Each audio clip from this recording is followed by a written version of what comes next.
Go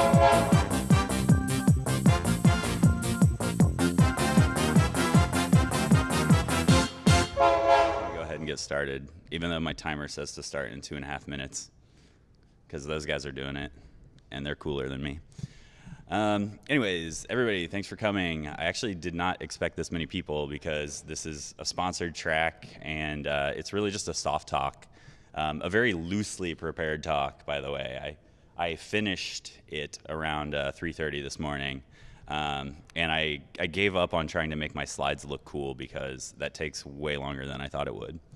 I'm just basically gonna talk to you today a little bit about some of the things that we do at Hired that I think make our culture really unique and that enable us to build like really awesome things really quickly. One of the things that I've really admired since I joined Hired about 1.5 years ago is that we have a very quick, agile process at our workplace. And now at this point, we're up to about 35 engineers, and we have multiple project managers. But a lot of the actual like really cool shit that we've built hasn't come from product managers. It hasn't come from these board meetings. It hasn't come from any of that. It's actually come from Hired trusting us, hiring great people, and then letting us basically have fun and do what we want.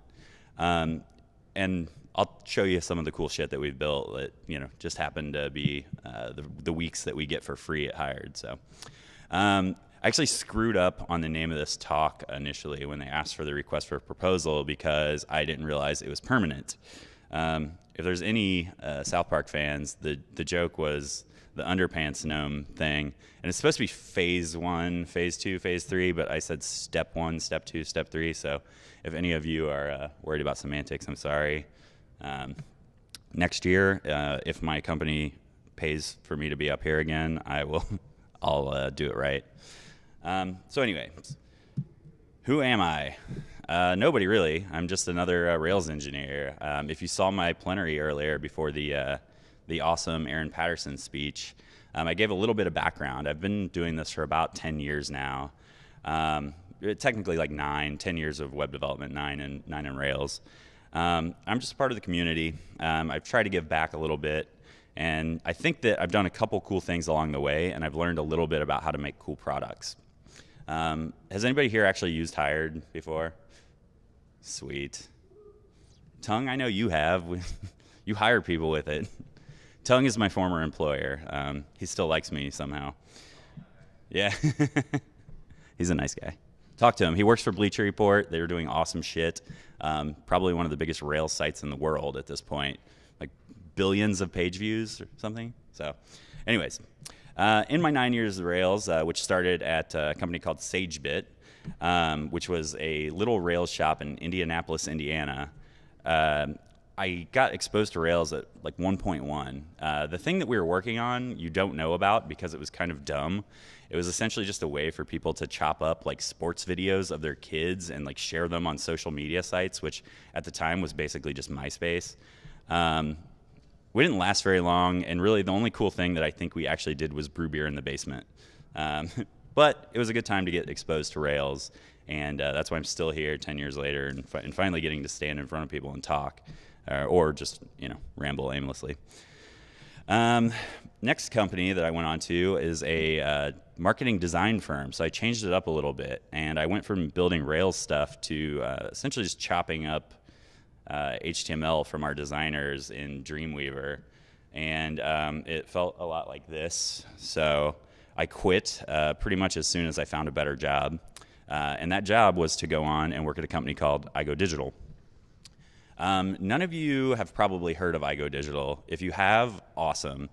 iGo Digital was a small team out of Indianapolis that built, actually at one point we were responsible for all of the product recommendation backend for Amazon.com. So you've actually used our stuff, and if you've done any like major online retailers, you're actually using software that I built that recommended products to you.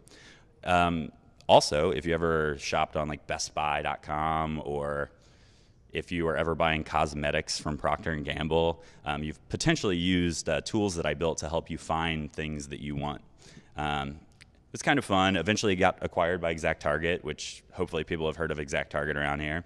ExactTarget then acquired by Salesforce. So I could have actually just stayed at iGo Digital and ended up in San Francisco. But instead, I was stupid, and I quit my job, and I moved to San Francisco to work for a company called Style Owner.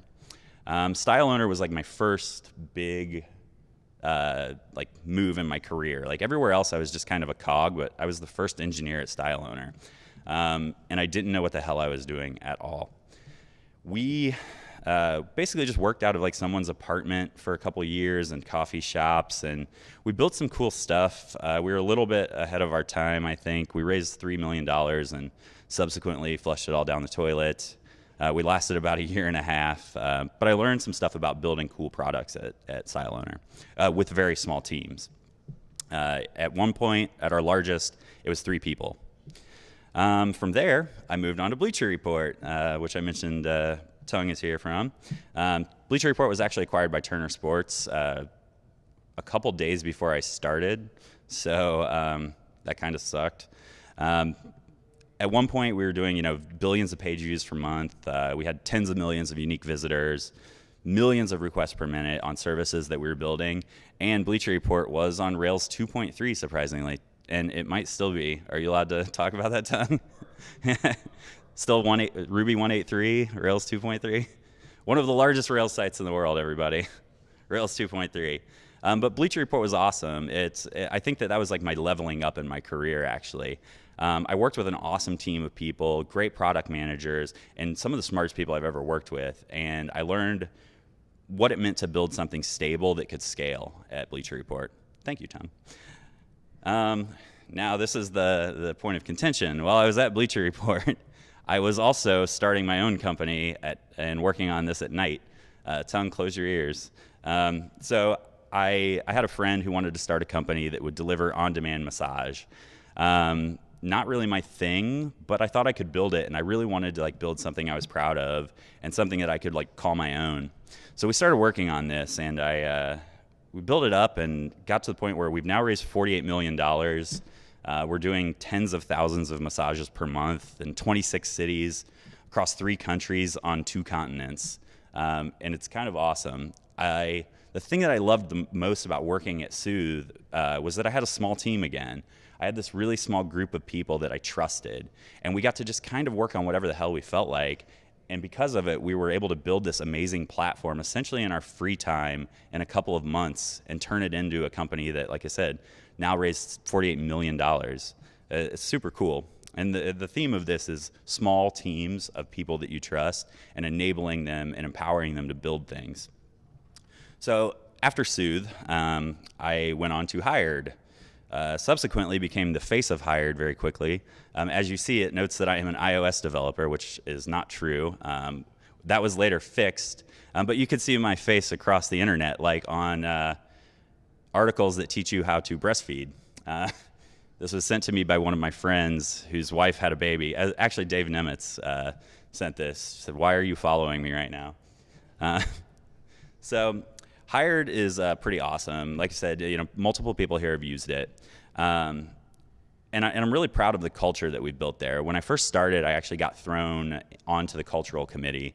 I think mostly just because I like to drink and party, and they wanted a more fun office. But it worked out pretty well. And now we've gone from, I think when I started, we had 50 people and 10 engineers, and now we're at 35 engineers and something like 240 employees.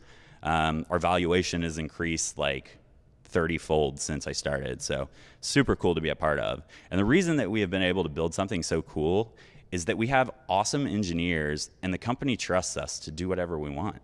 It's kind of weird. When I started, I thought I was joining, some behemoth company that was going to just kind of make me work on whatever and follow a very strict process.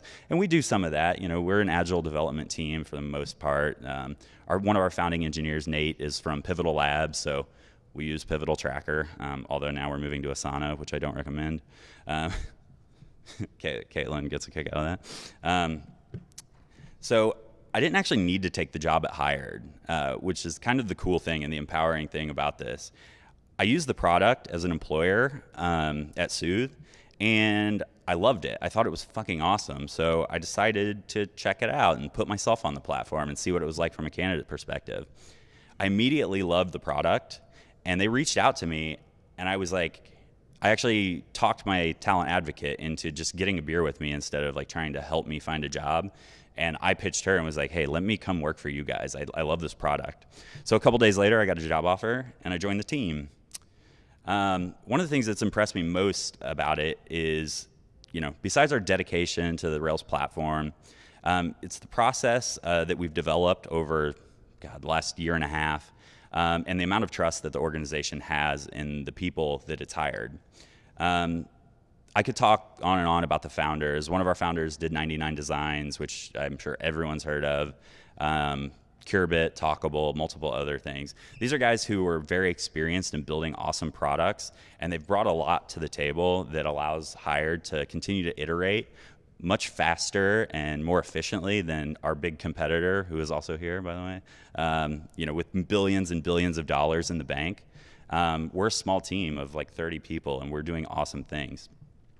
So when I started in the first few months, I got introduced to something called the Hired Hackathon. I don't know about the people in this room, but I'm sure we've all participated in a hackathon of sorts. And there's a nice definition from Google right here. It's an event that lasts several days in which a large number of people meet to engage in collaborative computer programming. But usually the way that it's used is it's just a term for managers to get you to work overtime and be excited about it, which is kind of bullshit. So when I heard Hired Hackathon, I was like, great, I get to come into work on a Friday night or a Saturday and eat pizza and pretend that I'm having a good time. But that wasn't what we were doing, actually. What Hired was actually doing was essentially kind of taking the concept of Google's 20% time and offloading it to a full week or 2 weeks or eventually even 3 weeks where engineers could just work on whatever they wanted. It was kind of empowering and awesome. I'd never really experienced that. We had done a hackathon, I think, at Bleacher Report at one point, but it was kind of like a whole business thing, and it lasted all night, and I wasn't a huge fan of it. So when I started at Hired, like I said, we were an agile development team. We had one project manager. We did your typical 2-week sprints. There was lots of innovation because there was very little hand-holding. The engineering team was separated into a product cycle that supported two things: candidate side and employer side, because those were our customers. We needed to build stuff that was cool that our customers would love. For a while, we kind of followed this agile process. We did, the IPMs, we did 2-week sprints. It worked pretty well, and eventually we got more and more engineers, and what happens when you get more and more engineers? Usually more structure. And what happens when there's more structure? Usually less innovation. So we actually made some tweaks to our process that didn't actually work out very well. For a couple months, we decided to try something called the menu of opportunity. And it worked about as well as it sounds. We basically had a bunch of business goals that we wanted to meet, and people were allowed to add things that they thought were cool to the menu of opportunity, and then just kind of pick and choose whatever they wanted to build and test them and iterate quickly. It sounds actually like it could work, and there were parts of it that we took away that were actually really awesome. But it didn't work that well because having 25 engineers and no direction at all in the company didn't work out so well. So we kind of went back to this idea of an agile process and decided that we could kind of get the best of both worlds by following this hackathon model. Around the same time, we decided to transition into data-informed product development. Initially, it was actually data-driven product development, which sounds awesome when you say data-driven, but data doesn't always tell the whole picture, and you don't always know how to actually measure properly, especially when you're building new things. If you are going to build something and try to determine whether or not it's going to make you money, you can't do that in a week, and you don't know what to look for. So we transitioned to data-informed product development. So now we have a full data science team, actually, which is awesome, that kind of measures things for us so that the engineers can build and then someone else looks at it and tells you if it worked or not. It's worked out really well, actually. So we continue to innovate and focus. So one of the things that we do, which I think is really cool, is now that we're this big company with thousands and thousands of users and hundreds of thousands of candidates who have signed up on the platform, we've got hundreds of employees, we do need to kind of have that discipline and that long-term focus that we didn't have when it was like 10 people, because you can't maintain that forever, unfortunately. But like I said, we wanted to have the ability to iterate quickly and build cool shit without having to worry about, product management cycles and board meetings. I think an effective product organization, at least from what I've seen in my experience over the last like 10 years, is you need to balance short-term innovation with long-term investment. Most of the time, especially with small teams, it's really difficult to do both. So you usually focus on one. You just try to move quickly, break things, or whatever Facebook's new motto is. I can't remember. But as you grow, you need to adapt. So, like I said, we brought back the Hack Week. The Hack Week essentially is, at Hired at least, is an opt-in week where engineers can literally do whatever you want. You can build internal tools. You can build product-facing features. We are an agile team, so if you build something, there's a very good likelihood that you can just deploy it to production in front of all of our users, like literally the same day. It sounds scary, and it is, and occasionally there's bugs, but it works out really well. Because the Hack Week works so well for us, and we spun off a bunch of features, which I'll talk about in a minute, the organization really realized like how important having this trust was and empowering our teams to go forth and just do cool stuff. Now, this guy Heaton, who's actually sitting right here, provided a really awesome model for us. When he first started at Hired, the first thing that he did was not sit down and like try to learn our Rails app. He went over to the business side and sat with people who were like working with our candidates and our clients and watched them do what they did on a day-to-day basis to understand like what their problems were and try to understand the other side of the office. And it was awesome. Like, he built all kinds of cool shit for them that like made them so much more efficient and made their days better. They weren't in the product team. So anything that they wanted, like, essentially wasn't ever going to get worked on because we're trying to build features. We're VC funded. We have to, what shareholder value is like all we cared about for a little while. But those things aren't the only things that matter. So we decided to host our first Business Hack Week. The Business Hack Week was on top of the Engineering Hack Week. Jeremy actually led this one. So Jeremy was one of our engineers who became a product manager and realized that we needed to actually like have time to crack down, work undisturbed, and build cool shit. So we basically opened it up to the company and said, anyone who has something that they think we need to build that you aren't getting heard about, come to us on Monday and pitch us on it, and then let's pair up and build it and ship it and see what happens. Basically, everybody in the company got involved with this, and they absolutely loved it. We built more features in, I think, 1 week for our business teams and our sales teams than we had built in like the previous year. And it was because we connected people across teams and let them go forth and build cool shit. It was awesome. So another thing that we started to work on, so we do this thing that's very unique to our company that probably no one else does, that we call Mega Week.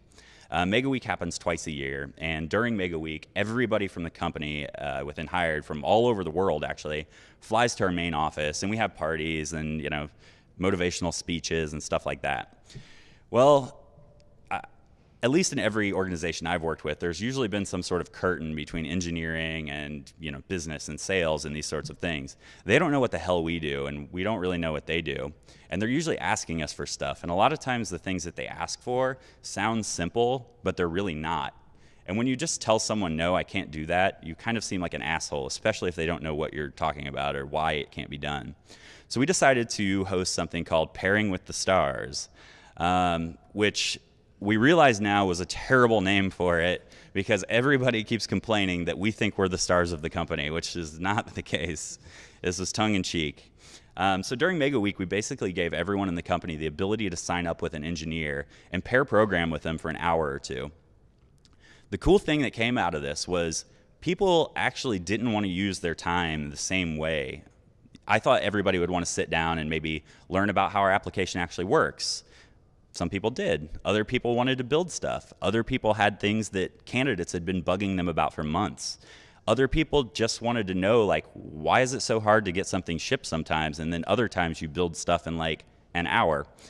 So we spent this week just working with all these people across our organization, and we built a lot of cool shit again. It was kind of awesome. afterwards, I sent out I actually helped organize it. So I sent out a survey to everyone in the company. And at this time, it was like 120, 140 people. And it was a universal success. Like everyone gave it a 4 or 5 out of a 5-point rating. We had tons of people say like how they want to do it more often. They wanted to spend more time with the engineers. They wanted to have small teams, work on cool things, and not worry about like all the bullshit that you usually have to deal with, especially as an organization scales and politics come into play. So we did it again, and we're actually going to do it again in July. It's getting harder to organize, which I actually will probably build a tool that maybe you guys can someday use to do this at your company. But it's something that I think we're going to keep around for a while. Like I said, one of the things that like becomes a really big problem as you scale is working cross-team. When it's just like 4 people in an apartment, you're kind of all like fulfilling multiple roles. You're working together. You have empathy for each other. You understand what everyone's doing. And as you grow, you lose that. This is a good way to connect people who otherwise like may not even ever talk to each other, and let them develop operational empathy for what they do and how they work on a day-to-day basis. And also, like, everyone loves building cool stuff. Everyone loves like building something. People who don't get to do it on a day-to-day basis don't realize how much they love it until they sit down and actually like crank out a feature that they've been wishing for months. So I'm going to talk a little bit about some of the cool things that we've actually built during this, because I could just sit here and say like, hey, cool shit happened, and you know, you could believe me or not, but we've actually got some really awesome stuff that we've built.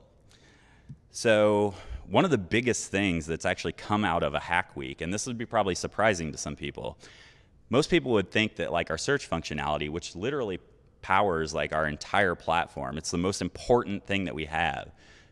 They might think that that would be a big deal. Like product would probably try and prioritize that. But when you just have a big SQL query and things appear to work okay, like why waste weeks and weeks and weeks building something that you already kind of have? Well, luckily we had an engineer named Andrew who is not in this session. I think he was smart and went to the Pacquiao one. Andrew decided that Elasticsearch seemed kind of cool. So he cracked down, locked himself in our Fortress of Solitude room, which is our quiet, dark room with like cool mood lighting and potentially atmospheric music playing. Locked himself in there for basically a week and came to us and said, hey, check it out. I rebuilt our entire infrastructure this week on Elasticsearch. And by the way, all of the gems for Elasticsearch suck. So I built a better one. And we were like, what the hell? Like, all we had to do was give you a week and just trust you to do something, and you literally just built the foundation of our company for the next several years. It was amazing. And by the way, if you guys are interested in Elasticsearch on Rails, go to GitHub, check out the Stretchy gem. It's really cool. The guy who actually builds, works for Elastic and builds their own gem has like called him and tried to poach him and like steal it from him, because he thinks that it's actually better than their own internal gem that they use. So kind of cool. And what has this allowed us to do? I don't know if you can really tell because I think the quality is kind of low up here. But we've been able to build out like really awesome, powerful search features that like some people don't even know that we have at this point. If you're an employer and you're using Hired, this is the perfect pitch right now. You have awesome stuff like Boolean search built in now. When it was just a SQL query, it was like slow as shit and there were almost no features. Now you can segment, you can add filters, we have syntax highlighting, we have Boolean search, and this allowed us to actually build on and develop a data science team to power the recommendation algorithm behind it. Before, we just gave you like whatever the SQL query returned, basically sorted by like date added, which sucked. Like that's not how people hire. People want the best for their own, for what they're working on. And now we have the ability to provide that. And this, surprisingly enough, came out of 1 week of hacking. I mean, granted, it's obviously been built upon since then, but it's kind of awesome to see that something so integral to our company came out of just a week of letting someone have fun. So another cool thing that we do at Hired that has also come out of our hack week is our chat ops. We actually run everything via Slack. We have multiple bots that basically run, and they do everything from showing us a bunch of pug images, which I'm sure everyone has pug bombed at some point, to actually running our whole auto scaling infrastructure. I forget the name of the auto scaler that runs with Heroku. I'm sure people here have used it. It sucks. It wasn't doing what we needed it to do, so we built our own, and we built it on Hubot. We also do all of our deploys, all of our tagging. We do scaling, we do logging, everything through this Hubot interface. And it's basically just always happened to add new features the week that we let engineers have fun. And like I said, it powers literally like our entire development process. Some other cool things that have come out of these hack weeks.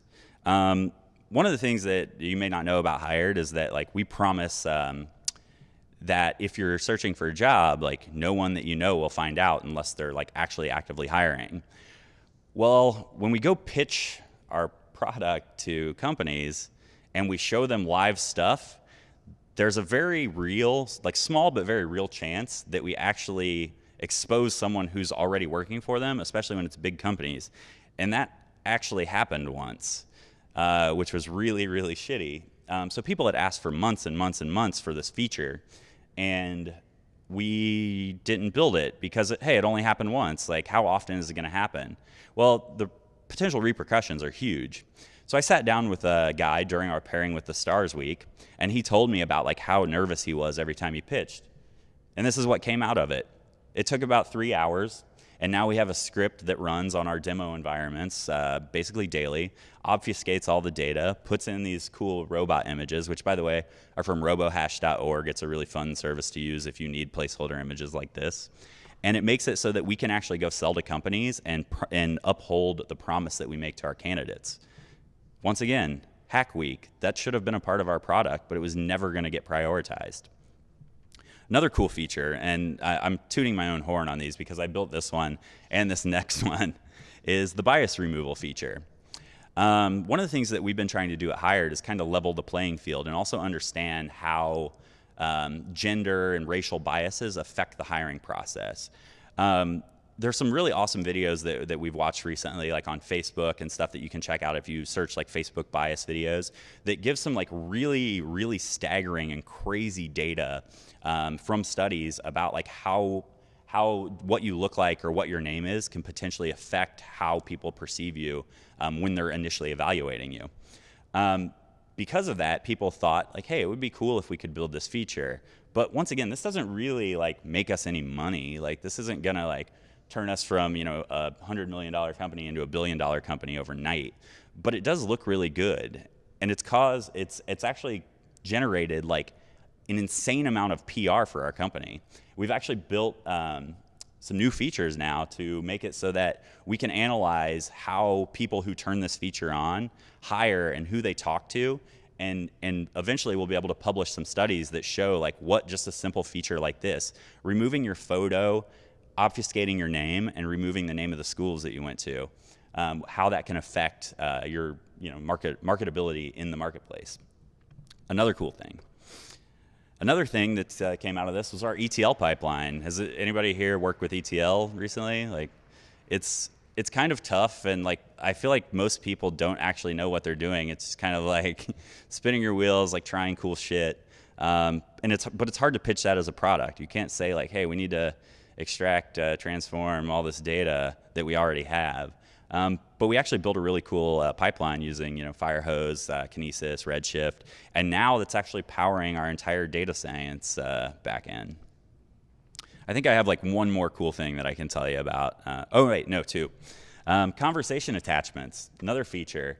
Coworker mentions, little things like this that provide an amazing user experience for people that they may not necessarily know that they want, that it's hard to pitch to product. You can't just say like, hey, let me spend a couple days like letting you mention coworkers. It's not really something that you can measure. You can't measure the impact of that. But when you have it, all these little things add up to providing a great user experience for someone. And that is worth so much more than anything else. I actually have an aside here. And one of the things that I actually love, and this is just a weird thing that I noticed yesterday, and it kind of speaks to these like little tiny features and how happy they can make you. When you go to GitHub and you have a pull request, if you triple click on the branch name, the default behavior of a browser is to highlight the entire line of text. So if you triple click on your branch name, it actually highlights the entire line of text, but they have some JavaScript that then shortens it so that you've only selected the branch name so you can copy and paste it easily. Like, who the hell thought of that? I don't know. It's probably some engineer who was like, you know what, this is fucking annoying, and I want to build something cool. And now people like me are talking about it in front of you when I should be talking about my own company. Another cool thing that we built during Hack Weeks, employer pages.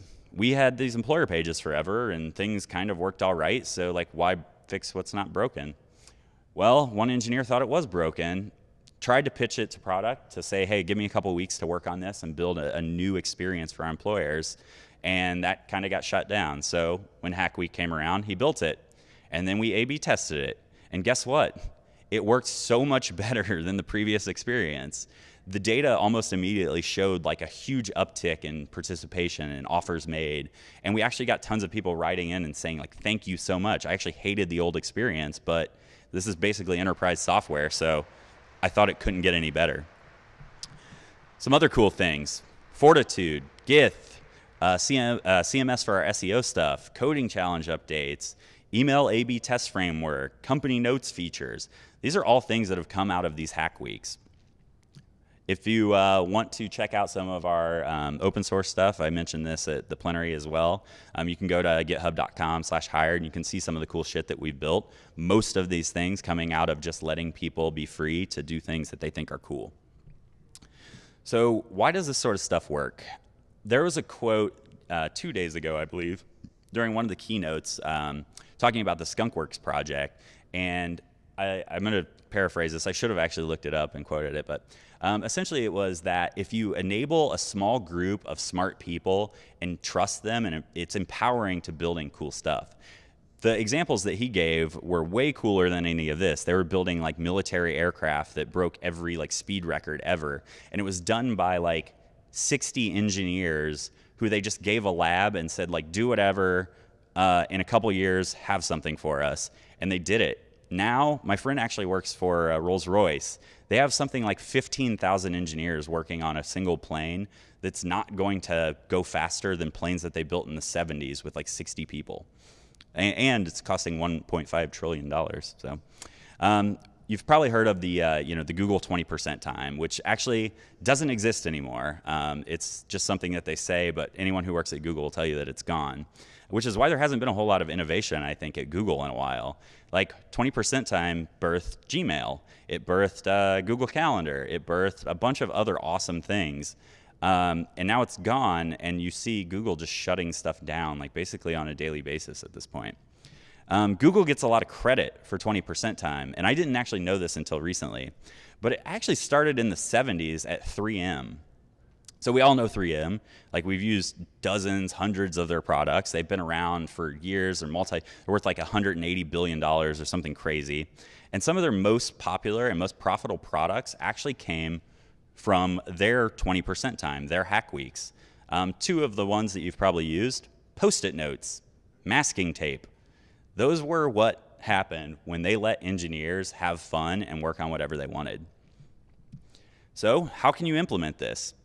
Well, unfortunately, the hardest part of this, and the most important part, is hiring people that you believe in. Smart people that you know you can trust. Luckily, I have a sales pitch right now that there is an awesome piece of software out there called Hired that helps you do this. If you do this and you get people that you trust, and you really do trust them, like, you can't just tell them that during a job interview. You really need to let them be free and let them know that you trust them. From day one, they will give you everything that they have, and they'll work to make the company as successful as they possibly can.